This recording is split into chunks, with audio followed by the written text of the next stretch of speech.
కొనసాగిద్దాం బాబాసాహెబ్ ఆలోచన విధానాన్ని. జై భీమ్. వర్ధిల్లాలి ప్రత్యామ్నాయ సంస్కృతి, వర్ధిల్లాలి ప్రత్యామ్నాయ సంస్కృతి. జై భీమ్.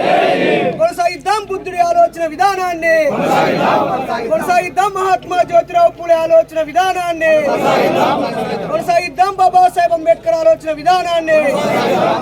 కాపాడుకుందాం ప్రజాస్వామ్యాన్ని, కాపాడుకుందాం భారత రాజ్యాంగాన్ని.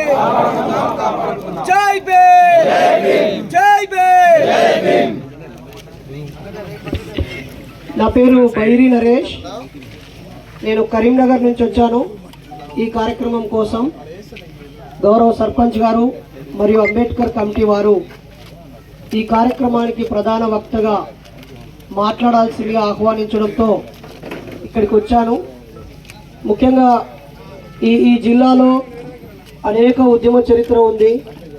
అలాంటి గ్రామంలో బాబాసాహెబ్ అంబేద్కర్ విగ్రహం 75 సంవత్సరాల తర్వాత ప్రేమతో మీరు పెట్టుకున్నందుకు మీ అందరికీ నిర్వహణ కమిటీకి శుభాకాంక్షలు. గౌరవ ఎమ్మెల్యే గారి కార్యక్రమానికి రావడం, ఆయన చేతుల మీదుగా ఆవిష్కరించడం అభినందనీయం. మేము ఈ కార్యక్రమానికి పిలిచినప్పుడు సాయంత్రం అని అనుకున్నాము, లేదంటే ముందే ఇంకా చక్కటి ఏర్పాట్లు జరిగేవి. ఇక్కడున్న బీసీలకి అలాగే పీడిత వర్గాల వారందరికీ కూడా ఒక మాట చెప్పి గౌరవ శాసనసభ్యులతో మాట్లాడిద్దాము.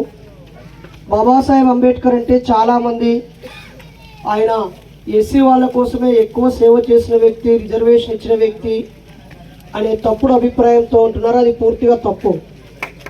భారతదేశానికి స్వాతంత్రం వచ్చాక ఈ దేశ ప్రజలందరినీ ఏకం చేస్తూ కులాల వారిగా 6000 కులాలుగా విడిపోయిన వారందరినీ సంపన్నులని ఓసీలుగాను, వృత్తి కులాలు చేస్తూ కాయకష్టం చేసి జీవించే వారిని వెనుకబడిన వారుగా, విద్యా ఉద్యోగాల్లో వెనుక ఉన్న వాళ్ళకి బీసీలుగాను, అస్పృశ్యత అంటరానితనంతో బాధపడుతూ ఊరావాల వెలివాడల్లో నెట్టివేయబడ్డ వాళ్ళని షెడ్యూల్డ్ క్లాస్లో ఎస్సీలుగాను, గిరిజన ప్రాంతాల్లో జీవించే వాళ్ళని ఎస్టీలుగాను బాబాసాహెబ్ అంబేద్కర్ మనందరినీ 4 సమూహాలుగా చేశాడు. మనం కూడా పుట్టడం మన చేతిలో లేదు కాబట్టి మనం ఏ కులంలో పుట్టినా, పేదవాడిగా పుట్టినా చచ్చిపోవడం పేదవాడిగా చనిపోవద్దని ఆయన కలలుగన్నాడు. బాబా జై భీమ్ అంటే కూడా భీమ్ అంటే విజ్ఞానము, వివేకము అని అర్థం. ఎస్సీఓ ఎస్టీఓ అంబేద్కర్ అని కాదు దయచేసి.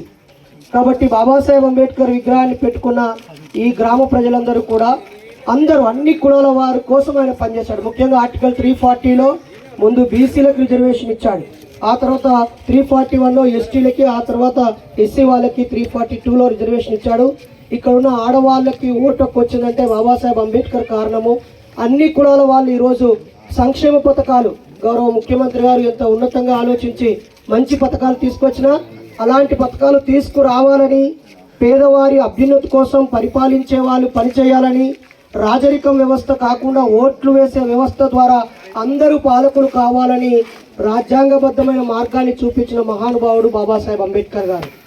కాబట్టి బాబాసాహెబ్ అంబేద్కర్ అంటే అందరి వాడు. ఈరోజు ఒక బీసీ చేనేత కుటుంబంలో పుట్టిన నేను పిహెచ్డి చేయగలిగానన్నా ప్రజల మనసు గెలిచిన వాడు, ప్రజలకు పనిచేసిన వాడు మాత్రమే వాళ్ళ ఓట్లతో రాజ్యాధికారం పొందవచ్చు అనేటువంటి మార్గం ఇచ్చింది బాబాసాహెబ్ అంబేద్కర్. ఆయన ప్రజాస్వామ్యాన్ని గౌరవించాడు, శాంతిని, సమాజాన్ని ప్రేమించాడు. కాబట్టి మనందరం కూడా ఆయనను చూసినప్పుడు ఈయన కేవలం ఎస్సీ వాళ్ళకు చెందినవాడే అని చెప్పి ఈ ఎస్సీ కాలనీలో పెట్టడమే మీరు తొందరపడి మా ప్రాంతంలో పెట్టాలని ఆశపడి పెట్టుకున్నట్టున్నారు. వర్ధిల్లాలి బాబాసాహెబ్ ఆలోచన విధానం. మరి ఆయన మాలలో ఉన్న బాబాసాహెబ్ వారసులు పిలవగానే ఈ రాజ్యాంగ నిర్మాతకి గౌరవం ఇస్తూ చెప్పిన సమయానికి ఇక్కడికి విచ్చేసి ఈ ఆవిష్కరణ కార్యక్రమంలో పాల్గొన్నందుకు మనసారా అభినందనలు తెలియజేస్తూ ఈ ఆవిష్కరణను ఉద్దేశించి మాట్లాడవలసిందిగా గౌరవ పెద్దలు నోముల భరత్ గారిని కోరుతున్నాను.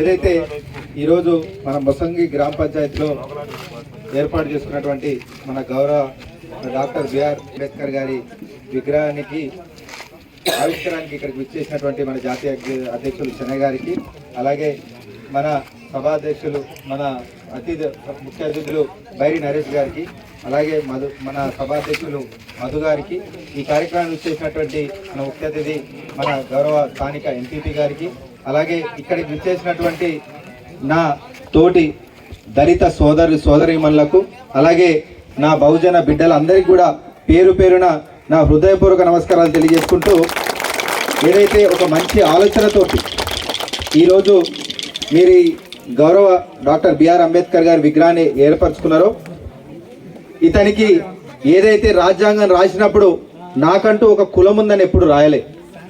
భారతదేశంలో ఉన్న ప్రతి పేదవాడు, ప్రతి పీడిత ప్రజలు, ప్రతి ఒక్కరు కూడా ఈరోజు భారతదేశంలో సంపన్న వర్గాలకు రావాలన్నా, వాళ్ళ జీవితంలో వెలుగులు కావాలన్నా, నేను వాళ్ళందరికీ ఒక తండ్రిలాగా ఈరోజు నేను ఈ రాజ్యాంగాన్ని రాస్తున్నా అని చెప్పేసి ఈ రాజ్యాంగాన్ని ఏదైతే రాసిరో ఆ రాజ్యాంగం ద్వారానే ఈరోజు ఈ భారతదేశంలో ప్రతి ఒక్క పేదింట్లో వెలుగులు వస్తున్నాయంటే దానికి కారణం డాక్టర్ బిఆర్ అంబేద్కర్ గారు రాసినటువంటి రాజ్యాంగంగా మనందరం గుర్తుంచుకోవాలి. కాబట్టి ఏదైతే ఇందాక తెలుసో తెలియకో మన మాలలు పెట్టుకున్నటువంటి విగ్రహాన్ని ఎవరో తెలిసి తెలియకన్నారు, దాన్ని ఒక్కరికి పరిమితం చేయొద్దు, ఒక మతానికో కులానికో పరిమితం చేయొద్దు. బిఆర్ అంబేద్కర్ గారి వల్ల ఈరోజు భారతదేశంలో ప్రతి ఒక్క పేదవాడు గుక్కడు మెతుకులు లోపడిపోతున్నది కేవలం డాక్టర్ బిఆర్ అంబేద్కర్ గారు ఆ రోజు రాజ్యాంగంలో రాసి మనకంటూ హక్కులు కల్పించడం వల్లనే ఈరోజు మనందరం ఇంత స్వేచ్ఛగా ఆయన విగ్రహాలు పెట్టుకోవడం దగ్గర నుంచి మన నోట్లోకి 5,000 పోతూ ఒక ముద్ద పోతుందంటే దానికి కారణం కూడా ఆయనే. కాబట్టి ఆయనకు మనం మంచి గౌరవం ఇచ్చుకొని ఈరోజు మన ఊరి ప్రజలందరూ కూడా వాళ్ళ ఆజ్ఞతోటి ఈరోజు వాళ్ళందరి అభిప్రాయం తీసుకొని ఇక్కడ పెట్టుకున్నందుకు మీ అందరికీ ప్రత్యేకమైన ధన్యవాదాలు తెలియజేస్తూ, ఏదైతే ఈరోజు రాజ్యాంగంలో రాసిన తర్వాత దాదాపు 75 సంవత్సరాలు ఆయన మనకు కావస్తున్నా, మనకు తెలుసు 2014 వరకు ఇదే నియోజకవర్గంతో పాటు తెలంగాణ వ్యాప్తంగా ఎంత అణిచివేతకు గురైనా కానీ ఇక్కడ ఏ రోజు మనకంటూ కొద్దిగా సంపద పెట్టేసి మనకంటూ బడ్జెట్ పెట్టి మన జీతాల్లో వెలుగులు నింపిన నాయకుడు కానీ ఇదివరకు ముఖ్యమంత్రి కానీ ఎవరు లేరు. కానీ గౌరవనీయులు ముఖ్యమంత్రి కేసీఆర్ గారు వచ్చిన తర్వాత ఈరోజు మీకు తెలుసు దాదాపుగా 130 అడుగుల కంటే పై ఎత్తున ఈరోజు హైదరాబాద్లో నడిపోతున్న ఈరోజు అంబేద్కర్ గారి భారీ విగ్రహానికి కూడా ఈరోజు నోచుకుందంటే అది కేవలం గౌరవనీయులు ముఖ్యమంత్రి కేసీఆర్ గారి దార్శనికత వల్లే అని చెప్పేసి మీ అందరికీ తెలియజేస్తూ, ఈ కార్యక్రమానికి నన్ను ఇక్కడ ఆహ్వానించినటువంటి నిర్వహణ కమిటీ కూడా ప్రత్యేకమైన ధన్యవాదాలు తెలియజేస్తూ, ఇక్కడికి వచ్చినటువంటి ప్రతి ఒక్కరు కూడా పేరు పేరున ధన్యవాదాలు తెలియజేసుకుంటూ జై భీమ్.